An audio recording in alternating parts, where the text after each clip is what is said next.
Welcome to the Filmsteins, the podcast where we discuss all things movies. Join us as we dive deep into the latest releases, revisit classic films, and explore the art of cinema. Whether you're a film fanatic or just love a good flick, we've got you covered. From Hollywood blockbusters to indie gems, we'll be breaking down the storytelling, the cinematography, and everything in between. So grab some popcorn, sit back, and get ready for some cinematic magic. If you like what you hear, please consider subscribing to our Patreon at patreon.com/Filmsteins. We offer tiers at the $1, $5, and $20 level. For the $5 tier grants the ability to request films for future episodes. Whoa.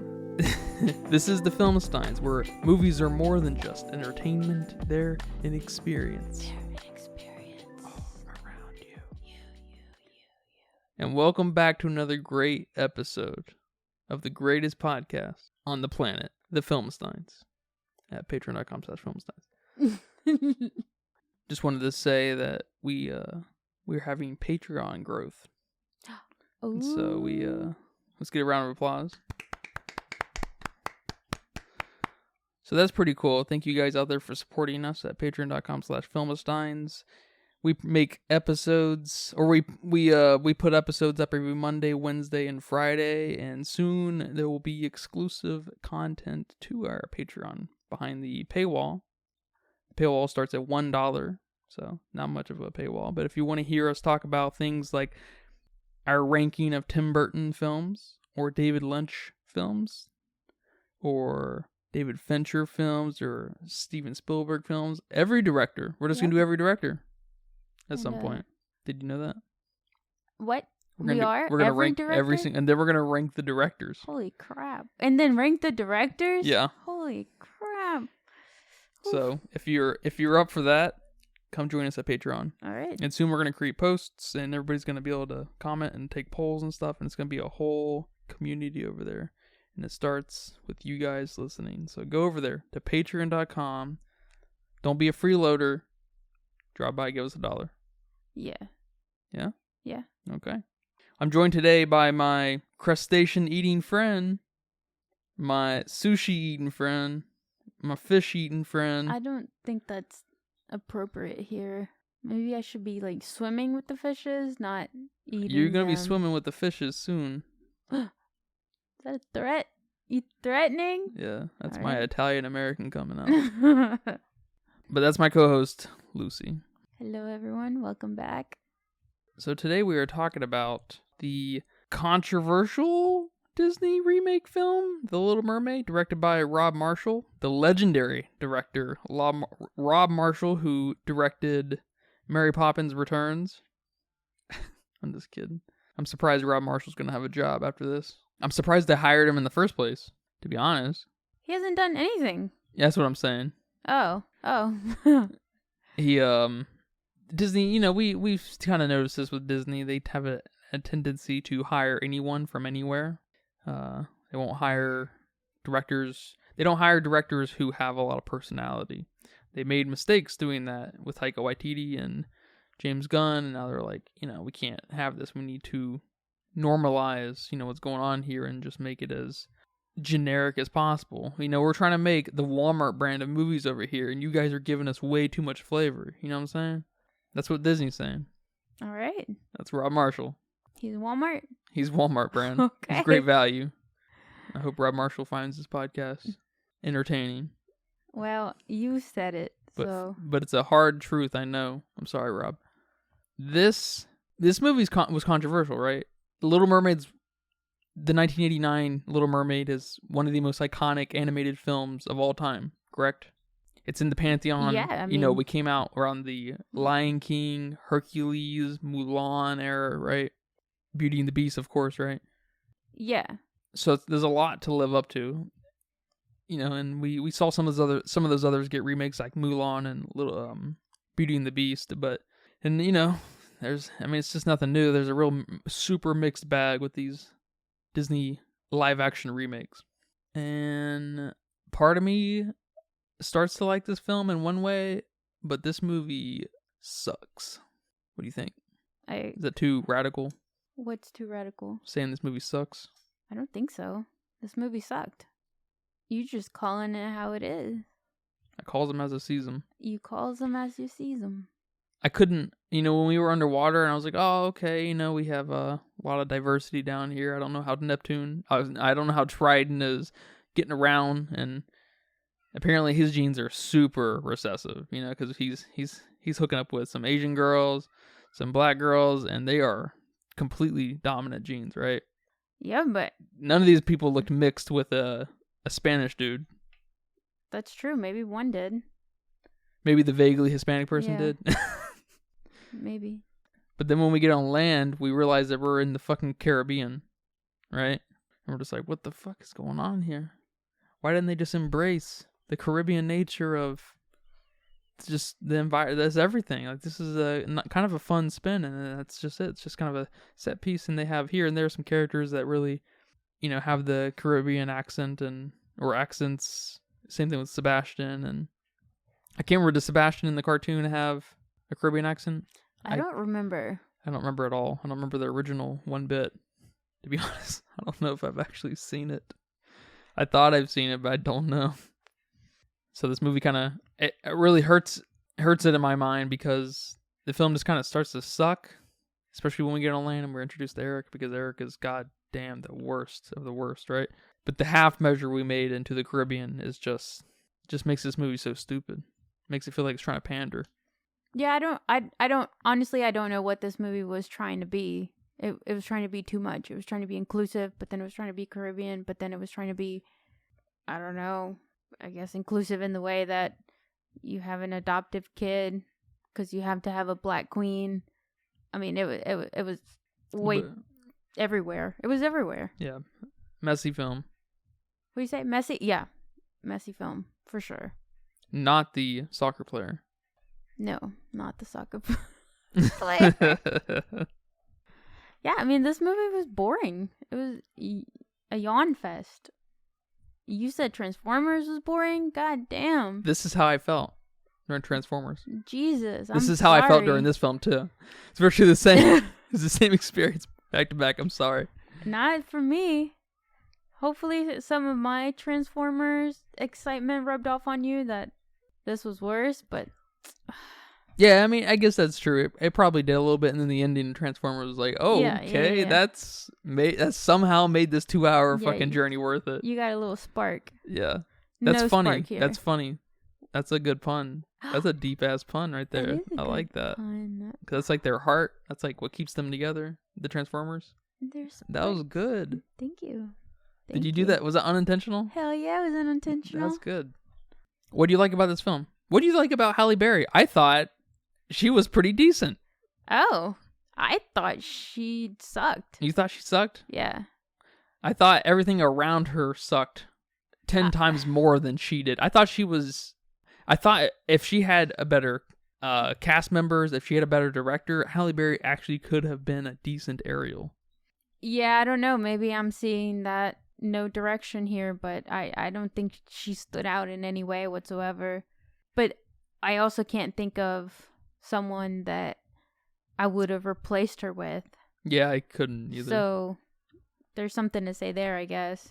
But I mean, this whole film, there's not one character that stood out to me that did a great job.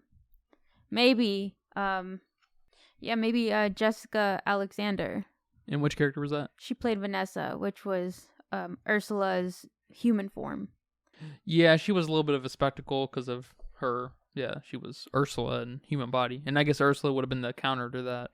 Yeah, but she was only there for, 5 minutes? Yeah, I thought Ursula was going to be a bigger personality in this. I thought Ursula was at least going to be purple. What color was she? Was she gray? I think she was human colored, but where she was in her little cave of darkness kind of had a purplish hue, like a dark or a grayish purplish hue that kind of reflected off her skin. Okay. But when she came out of the water, that was all so fucking dark too that I guess you could mistake it for purple or just some kind of darkness to her face. But come on, man, take a book out of Guardians, and I can't recall if there's a purple character there. I guess all that comes to mind is Thanos.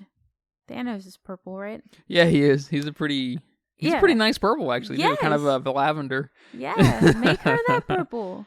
Yeah, that's a good point, actually, because there is this sense of like naturalism that's happening here, but that's kind of like anti what we got because of how much diversity there is, and this is probably what the 1700s where diversity wasn't really a thing.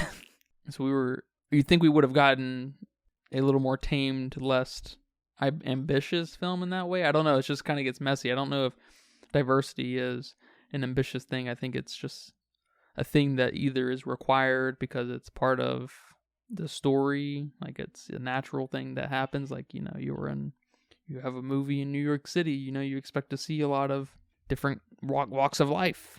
Or you have a movie in a college town. Oh yeah, college town, yeah. Or a dorm, a college dorm. Yeah. Okay, I can understand the diversity there. Yeah, but we take the not so important setting of the first one, Scandinavian, wherever Hans Christensen or whatever his name is from, Denmark. It's it's probably pretty vanilla and white, and that's fine. But that's changing that is gonna be a pretty big deal because that movie is very iconic. But you put it in a really loud, kind of really loud, kind of stylish place, at least to a non-Caribbean person. The tropical islands are, that's a pretty interesting place to a lot of people, and they dropped the ball. Yeah, they just didn't go anywhere with it. Even the Queen wasn't of kind of Caribbean nature, other than being, I guess, black. But yeah, and you think Caribbean, I guess you think loud, you think colorful, you think all these things, and we had none of that here. We just got a little bit of the steel drum and music and stuff, but that's also already part of the original film. The steel drum, and I know that's a very Caribbean instrument, but it's such a half measure. It's such a fucking half measure. Yeah, I mean, back to I guess I like how you said it, natural, because I was gonna use the word realism, but it's not realistic, but kind of going for a more natural feel. Even with our cast, with our Sebastian, our flounder, our fish, we kind of make them more natural, and I don't like that. I didn't like any of that. I hated it. Yeah. Yeah. I'm with you. I don't know. You have this.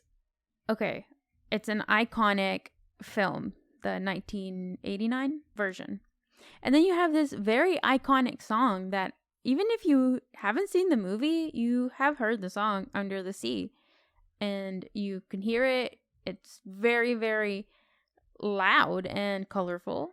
So, I mean, come on, you have something here to go on with your theme. And that song was awful. In the original, I think, there's fish playing instruments, everyone's dancing around, number sequence.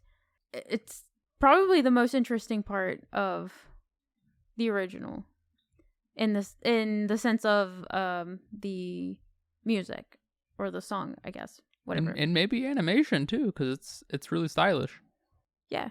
So you have these fish here just swimming, and you have some turtles, and you just line them up in 3-5 rows, however many rows you decided.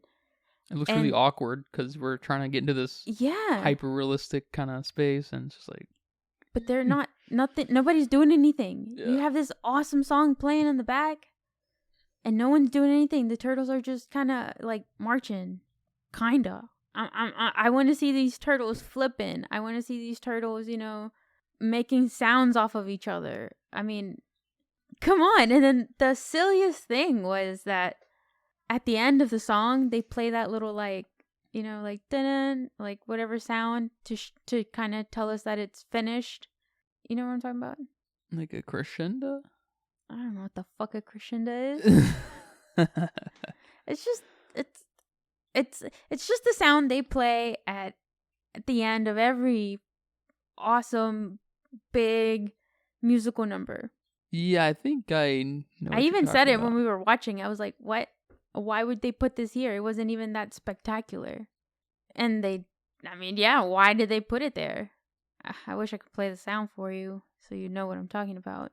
But it was very stupid. It was just silly. Like, no, you don't deserve that. Dun-dun. You don't deserve that final note. I know what you're talking about. Yeah, I think Yeah. I can hear that. I know what you're talking about. Yeah, I guess it's worth mentioning to the audience that Lucy here is a connoisseur of, I should say, an aficionado maybe of musical numbers in movies. Yeah. Yeah. That's your shit. That's my shit. That's what I'm gonna blast, on my drive to work. But she wasn't a theater kid. I don't know what happened. They were lame. Yes, they were. I didn't have time for that. Yeah. But it was so missed. It was. They reminded me of, in a different way from what you're saying, but similar. It reminded me of the Lion King number with Simba and Nala running through Pride, the Pride Rock area with all the animals and stuff, and how in the original, it's like the most colorful scene in the whole movie. Yes. And then in the remake, it's much more realistic in how animals would kind of do their thing. It's like, it's like, you've heard me say it a million times, but I wish that movie kind of adopted a voyeuristic kind of documentary style. Yes. Which would have been fucking dope, I think. Because it would have been such a neat spin on the Lion King story. And it could have still been, exaggerated and like plot driven and stuff and everything, but we just had like a David Attenborough kind of character narrating the whole film instead of any acting or any voice acting. Yeah, that would have been yeah. awesome. You like that idea? Yes. I think that's a really neat idea. And it would help sell the hyper realistic kind of animals too, because we'd be a little bit off of them. When you get close to their faces and they're talking and expressing themselves, that's when these things look really bad. The CG is cool. It really is. I shit on CG and stuff, but it is cool that we're at this point where in some cases it can be indistinguishable, but when you're animating in such a way where there's physics involved, or I mean, I guess there's always physics involved and everything, but you know what I mean, like some kind of like thing that's just not gonna feel right. It does start to hinder the experience, because your mind knows, and you're just like, why does this feel weird? Because that's what you're feeling, because your mind understands physics better than better than you think. Better than you're aware of. What do you say? I said better than my test. Better than your test. That's certainly true. And so that's the main reason I don't like the Lion King movie so much, is I do think it's one of the better live action remakes, but it really loses. It's like the best example of these live action remakes losing touch with its personality. And I just wish they had more creative people to kind of figure that out, because these live action remakes I think they are really fun exercises to like, what can we do different, Yeah. Similar but different. And so this one, if the CG wasn't so bad here and we just embraced the Caribbean thing and had better performances, or maybe more consistent performances and more consistent kind of, what you'd expect from a Caribbean area, it could have been actually a kind of interesting interpretation of Little Mermaid, but we lose everything.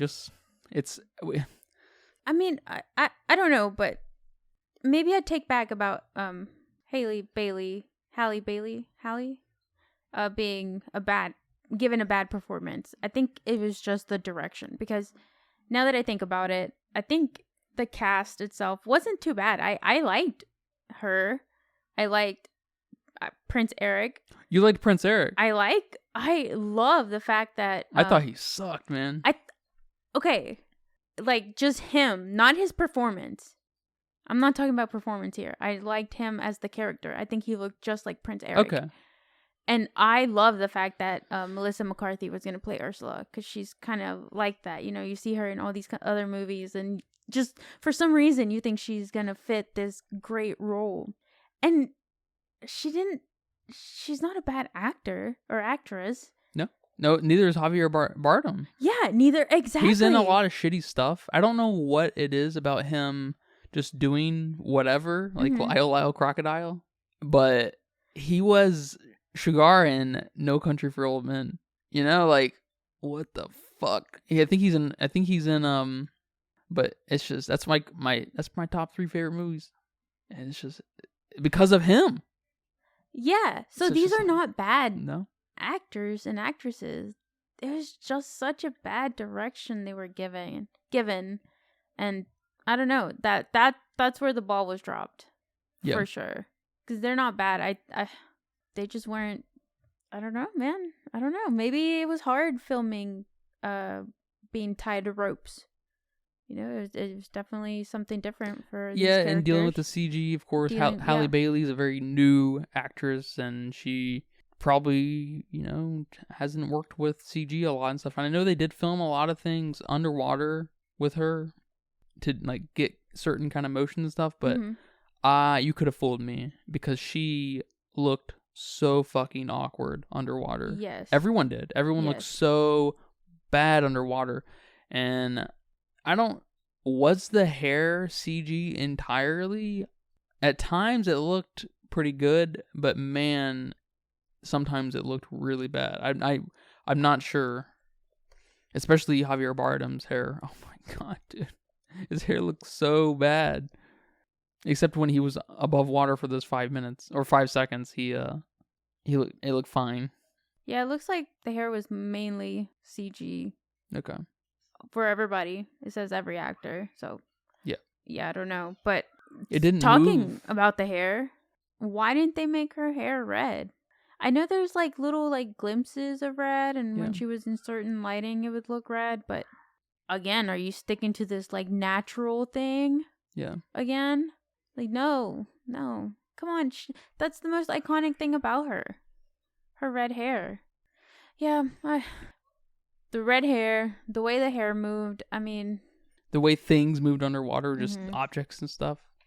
Yeah, and I did hear Halle Bailey, in an interview talk about how different it was because Sebastian and Flounder, and mainly Sebastian, was a tennis ball for her. She had to talk to a tennis ball. So she just kind of talked a little bit about that kind of experience, how different it was. You can't say that I had a hard time. You just talk about how different it is. You can't say that's so stupid. Yeah, and she can't like, not in a bad way, but she can't victimize herself or anything because she's, in that role and everything. She can't be like, my life is so hard having to work around working with a tennis ball type thing. Yeah, no, I get that. And she's not a voice actor too. Voice actors can kind of just put them in that character. They don't need to be in front of everybody because it's in their mind, because they're masters of role playing basically. Yeah. And yeah, I would imagine that's tough. I don't envy that at all as far as acting go. I would not want to work with CG on this level or any Disney level if I was an actor. Or if I was a director, I would. Oh my god, dude, I would not have this CG in my movies, man. I could not work. I couldn't even direct. Where's my motherfucking crab at? It's the tennis ball. No, it's not the fucking tennis ball. Drive me crazy, dude. Which tennis ball? Yeah, when did we stop placing in actual singers in place of the actor's voice in movies? When did we stop doing that? I don't know. I don't know when that even was a thing. I guess they did it well enough that I just didn't even notice. But yeah, everybody can sing now these days. Yeah. And especially with this one's hilarious to me. And the main one that comes to mind is in Beauty and the Beast. Our girl Emma Watson sang, and I'm sure they fixed her voice. I don't know. Maybe she's a singer, but I mean, it wasn't great. It wasn't if they would have gotten a singer to sing these kinds of songs. I don't know who the original girl was who did those Beauty and the Beast songs, but I don't know if our girl here is a singer, but I mean, she didn't do too bad, I guess, and I'm sure they fixed your voice up, but yeah. When did we get away from that?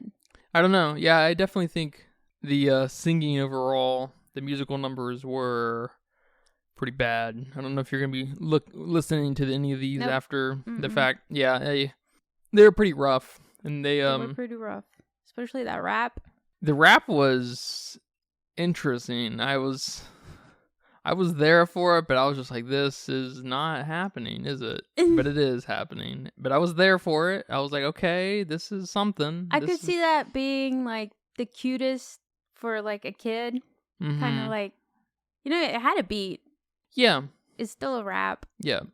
You know, so I could see kids being into that at least. But, I mean, come on. Then you go and give Prince Eric a song. That was probably the worst song. Yes. I would say. Yes.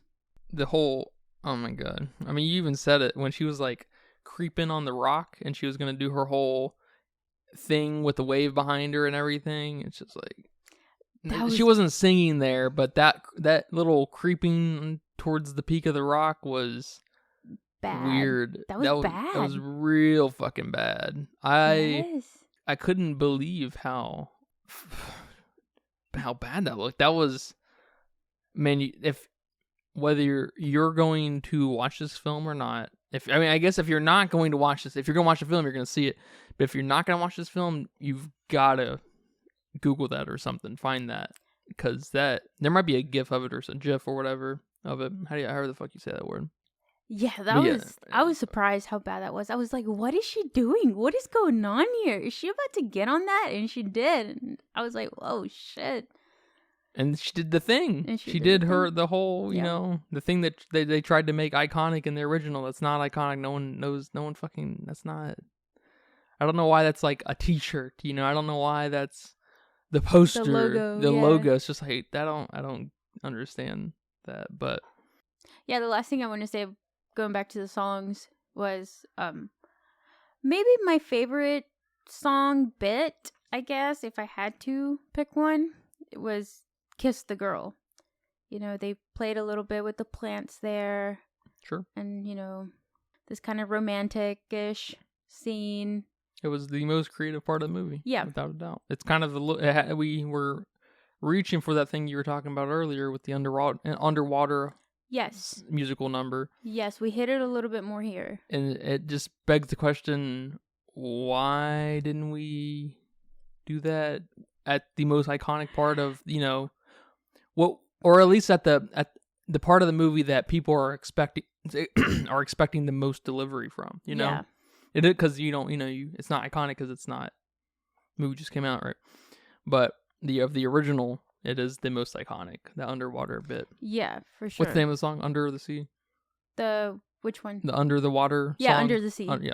Yeah, and this one for Kiss the Girl, I was reading that they changed up some lyrics because the original lyrics were kind of, I guess it was like suggested that Prince Eric just, you know, kiss Ariel however he wanted, you know, without her consent, basically. And then they kind of changed the lyrics up to be a little bit more consensual. That's often how, like, first kisses go. You kind of just go for it. You know, someone just goes for it. Yeah. That's typically how that works. And you're like, oh shit, okay. Like, excuse me, but I'm thinking about kissing you. Do you mind? You know, you can do that. That can be a charming thing to do and, you know, fun and awkward or whatever, you know, depending on who you're... If that's your personality, If that's your personality yes. and everything, but, you know, I don't know what's up with the consent kissing thing. Yeah, that's funny. And they just, you know, rewrote it a little bit, like, not too much, but to kind of make it more consensual, especially because, you know, our girl Ariel here is mute. She can't talk, so... They needed, I don't know. That's my favorite kind of woman. The mute ones? The mute ones. Oh, well, if we weren't canceled before, now we are. That's fine. But yeah, that's so silly. If you start out canceled, you can't get canceled again. You know that's fucking true. That's fucking true. But that's just weird. I mean, you're definitely right. Like, that's the romance of romance movies. You're like, oh shit, is he gonna kiss her? What's gonna happen? You know, like no one's asking unless, like you just said, it's a personality charm there, and that's kind of, you know, rare. Yeah, you got to write that character. Yeah. The more natural way is you just going for it. Yeah, that's definitely the more natural approach. Yeah, and then the girl's gonna either let it happen, or she's gonna kind of she's like, ugh, or turn the head, give you the side kiss. Yeah, you know? Yep. That's always nice. Yep. No, not vomit. What'd you say? Yeah, vomit. I would vomit like Drax. Yeah. You know what I'm saying? That's funny. Yeah. I don't know. If you're going to give a prince a song and a backstory, just give him his own movie. That'd be kind of cool. That would be a cool approach. You know? We kind of got that out of Maleficent. Is that the name? The word? And of course, the one with Emma Stone in it, with the dogs. Oh, Cruella? Cruella. Yeah. Yeah? Neat. Cruella's not great, but it's definitely kind of interesting. It's up there for Disney movies, yeah. Yeah, especially live action, too. Mm-hmm. This movie, I'm definitely in another boat of I want to like more about this movie, but this movie, it's a little bit easier to just, not like this movie at all, I guess, because it really doesn't have a lot to offer, but it does. It's like I'm almost having this pity moment for Disney. Mm-hmm. And the Caribbean thing is cool. I wish they just would have embraced it. I wish they would put on decent directors with stuff, and I don't know. It's just, what are you gonna say? They did this film like Peter Pan. Try to put in as many different colored kids and, throw in there a special needs kid while you're at it. Like, that's what they try to do here, especially, it's very obvious here with the sisters, which I think shared a mom and shared a dad, or not. Someone's lying here. That mama is definitely lying. I'm just saying that none of those kids, maybe 2 of them, I guess, might be his. Might. I guess Halle Bailey could maybe pass as mixed, I guess, if the mom was black, but then that only really. Then she, then what about the others? What about that Scandinavian looking girl? What about the Asian girl? Yeah. It's funny. And I know the CG is just not a fun thing to bitch about. It's not a fun thing to bitch about because everyone just bitches about CG, right? Mm-hmm. But I don't know why, but the sisters did look especially terrible. I don't know what was up with them, but like when they were in the background in any shot, they looked creepy. They were so bad looking. I don't know what was up with that. Yeah, they did look weird. They looked definitely weird. Almost like they were like cheap animation, like Jimmy Neutron fucking characters. It's almost like when you over filter a picture and you look kind of fake. Yeah. Like that. You're like, that's not you. But it's just you with a bunch of filters. That's what they looked like. Yeah, and let us not forget about the book Underwater. That was weird. Oh yeah. Oh my god. I was like, why are there books under the water? And why are the pages turning so smoothly? Like there should be some more resistance. That's a big thing we are missing underwater is the resistance of water. I'm not gonna get over the locomotion of the characters underwater. Them moving their hands the way they were. I can't even, man. It's just, I don't think I've seen such a bad body performance in a film before, other than stuff that's just supposed to be terrible. Yeah. But a high profile film like this, I just couldn't believe how bad that looked. I could not believe it. It would be more believable, I should say. It's not a believability thing either. It's just kind of suspending your disbelief, I guess, thing. So there's an element of believability there, but they need to not pretend there's physics happening there when something else should be happening. They might as well just ignore it so you're not drawn to it. You know what I mean? Yeah. Because they don't have the physics under control at all in this movie. And that's fine, but they need to stylize it in such a way that that's just not gonna be brought up in your mind. Like in the animated film. Exactly. I mean, that's why animated films just are superior when it comes to style and personality, because they're not at the mercy of... Yeah, they're not bound by... Of what? Nature laws. Yeah. Because when you make it live action, it all of a sudden has to kind of be at the mercy of, our natural world. Yep. Unless you can, prove me otherwise. Like in Barbie or something, where... how, like you said, she fell to the ground and she was, kind of stiff like a doll. Mm-hmm. Which was stupid, but it was funny because it was, somewhat sensible. Yeah. She's a Barbie. It's like the only Barbie thing about the whole fucking movie, but that was kind of funny, right? Yep, I'm gonna suggest to just avoid this film, other than looking up that Halle Bailey bit where she's climbing the rock to thrust into the air with a wave behind her. It's awkward, and it's meme worthy because she's creeping big time. It's weird. Big time. It's weird. It's weird. It is weird.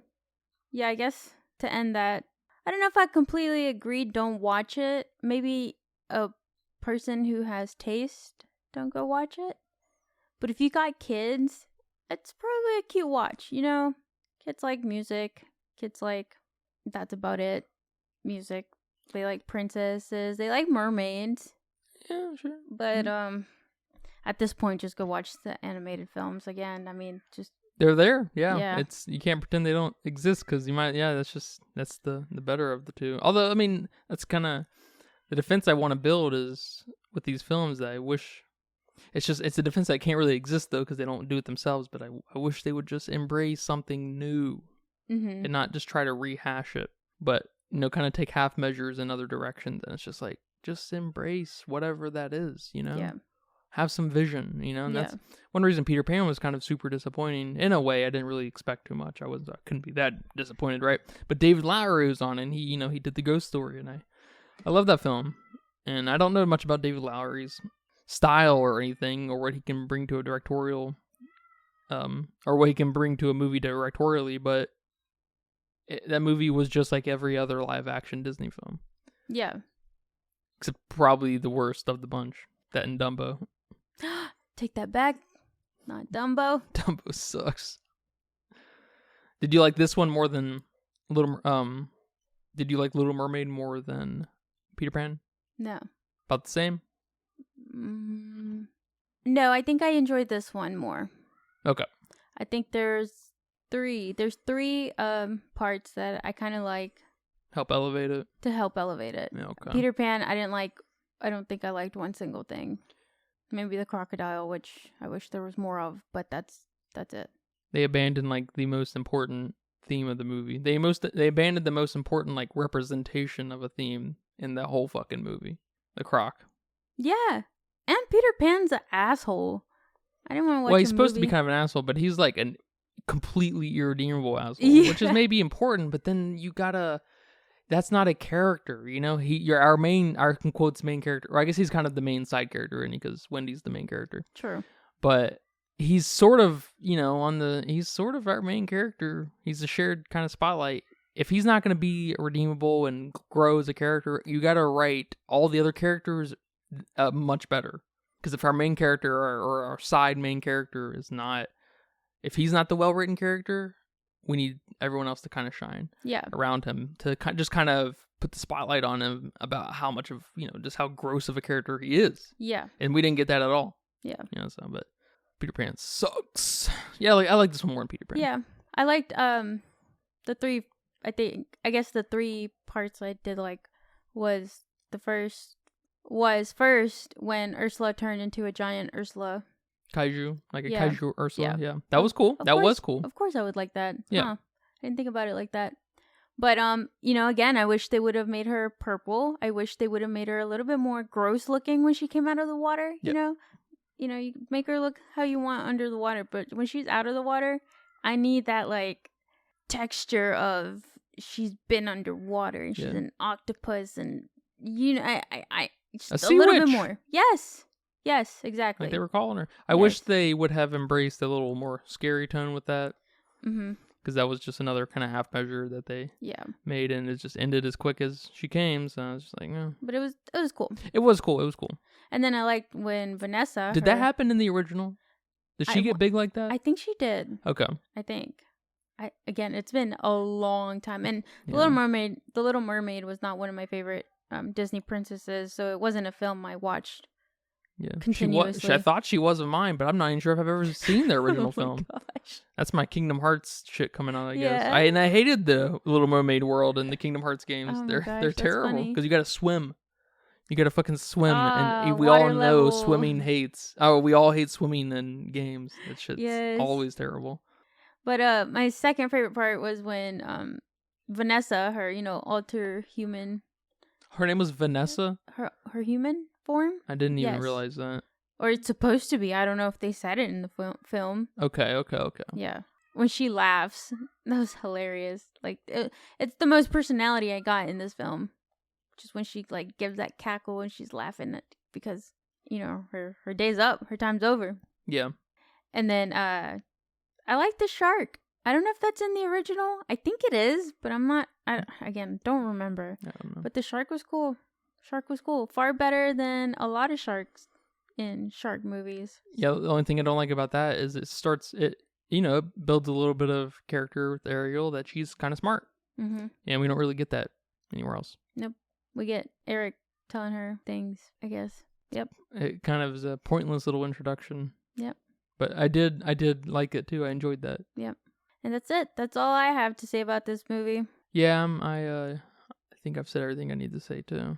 I just think it's so interesting that Disney insists on investing so much money in these products and just does not entrust them with anyone who has any merit, who has any creative credence, I don't understand how that's possible.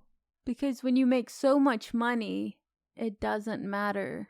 Is it we're too big to fail type attitude? I don't know. I honestly don't know. It feels like it. Give everyone a chance attitude? Is it we make too much money anyway, it doesn't matter if we fail? Like, I don't know. Because we're seeing that with Marvel too, and I don't know. It's just, it sucks that, these classics are being remade, very hit or miss, and who knows what the future holds, right? But you would think that this is it for a while, another 20, 25 years before we get more remakes of them, or longer. Who knows? Yeah, they could start off. Who knows? Yeah. They could start over immediately for all we know, with the new Cinderella and then Jungle Book and whatever. I was going to say Tarzan. We've already gotten a live action Tarzan. It's called George of the Jungle. Let's go. You ever seen George of the Jungle? Yeah, I've seen George of the Jungle. Classic. You know where I saw George of the Jungle? School. At the zoo. That's cool. Isn't That's that funny? fun. Yeah, man. Well, thank you for watching this film to me. Thank you for watching this film with me. That was it was a watch. Did I enjoy it more than Transformers? Don't you dare. It's probably on the same level. Oh. It really is, because our boy Noah over there, yeah, he was rough to watch. No one here was that bad, I don't think. And again, I don't know why Javier Bardem's just so into doing shitty films. I don't know what's up with that. He must have a life contract with Disney or something like that. Sold his soul. So, well, go ahead and tell me, how much do you think this movie costs to make? It's a Disney film. $225. Okay. You locking that in? That's an interesting guess. Are you accounting for the Disney bump, the Disney inflation? Disney films just are inherently a little more expensive. Yes. Okay. Are you trying to tell me something? Should I go higher? 240? No, I want that to be in your equation. Yeah, I accounted for all the CG. How that long? It's Disney. How long is the film? How long? Just over 2 hours? It was over 2 hours? Yep. Oh, okay. I thought it was under 2 hours. Yeah, I might go a little higher, but not much. 240. 240? You locking that in? Mm-hmm. Right. I really thought it was under 2 hours for some reason. Yeah, it looks like it says 135 minutes, so that includes credits and everything, but and I would assume the credits probably run about 10 minutes or so. Yeah. So, yeah, we were floating right around 2 hours. Okay. But the film says here that it cost $250. So you're right there. Now it's boring. It is boring. I'm bored. You're too into it. You're too in tune. Yeah, but maybe we'll just start. These are easy. Yeah, we're not all going to do high profile, high budget movies, so. And it looks like it's sitting around $561 million. It's still making a little bit of money. Okay. It looks like that probably is, they're probably at that point about that where they're making money, because you know that that top half, they're not spending $200 million for advertising kind of thing. Right. I don't think they're spending $200 million for this talent crew either, or the director. That's one reason, I think that's where they're making budget cuts to get these things out. On talent, on directors especially. So that makes sense. Yeah, because if you're, I know Quentin Tarantino will probably never work for Disney, but if you come, Disney comes to Quentin Tarantino, there he's gonna be like, how much money do you need to make this film, and how much do you want to get paid? He's probably gonna be like, well, I will probably want to be paid, $100 million because I know your asses can't afford it, and they're gonna be like, well, we can afford it, but we're gonna go with this other guy who's probably only gonna ask us for $5 million. So good job, Rob Marshall, for making a shit show. I'd make it for $5 million. I'd make it for $500,000 if I'm being honest. So I'm not. There's nothing wrong with selling out. Disney, if you want cheap work, you got it here with the Filmsteins. I know you would think strikes. You would think that the movie business is such an attractive business to get involved with, that strikes would be completely ineffective, because you would just have, as far as crews go, anyways. Maybe not talent, because you want your Robert Downey Jr.'s or whoever to get the butts in the seats and everything.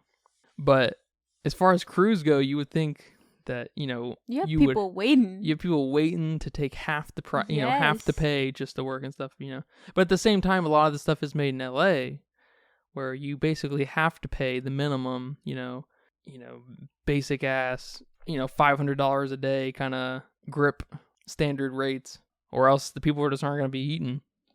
That's true. That's true too. So, kind of depends on the location. But yeah, this movie, I thought this movie would have tapered off, but yeah, I don't know. I haven't been looking at the week to weeks to see how much is tapering off, or if it'll cross 600 million. But I just wanted to give an update that Barbie is about to cross 800 million. So wow. Barbie is on track 100% to cross the $1 billion mark, and it'll be the second movie this year. I don't know if it will. I thought the first 2 weeks were gonna be big, and they were huge, and so this third week will be the telltale sign to really see if it has the momentum. Because I thought enough people are gonna hear about it and hear about how bad it is, and they're gonna be like, or hear about, I should say, not how bad it is, but more of how it's not what you're expecting. Yeah, it's not a Barbie movie. Yeah, so I thought that was gonna deter people a little bit and create a crazy drop off, but we will see this weekend. Yeah, maybe people are like, okay, I'll have to see that for myself. And then they go see it, and they're like, okay, you were right. But they still went to go see it and feed into it. They sure did. Well, thank you guys for listening to this episode of The Filmsteins. This was a fun talk. Did you have fun today? Yep. Nice. You can join us every Monday, Wednesday, Friday for new episodes of The Filmsteins, including this Friday or Monday. Or Wednesday, because it doesn't matter what day you're listening, because we post every Monday, Wednesday, Friday, so it's always timely. But again, thank you guys for listening. Take care of your loved ones. Tell them how much you appreciate them every once in a while. Go on a walk. Get your health and get your ass in shape. Yep. And donate $1. Exactly. To us, because we're charity. Yes, please. Donate. I need to feed my cats. Yeah. All right, you guys. Take care. Bye-bye. Bye-bye. And that's a wrap for today's episode of The Filmsteins. Thanks for tuning in and joining us on our cinematic journey. We hope you enjoyed our discussion and gained some new insights and perspectives on the world of movies. Don't forget to subscribe to our podcast on your favorite platform, especially Patreon at patreon.com/filmsteins, and follow us on social media for more film-related content. We love hearing from our listeners, so if you have any feedback, suggestions, movie recommendations, or book recommendations, please feel free to reach out to us. Until next time, keep watching and keep loving the magic of movies. This is The Filmsteins signing off.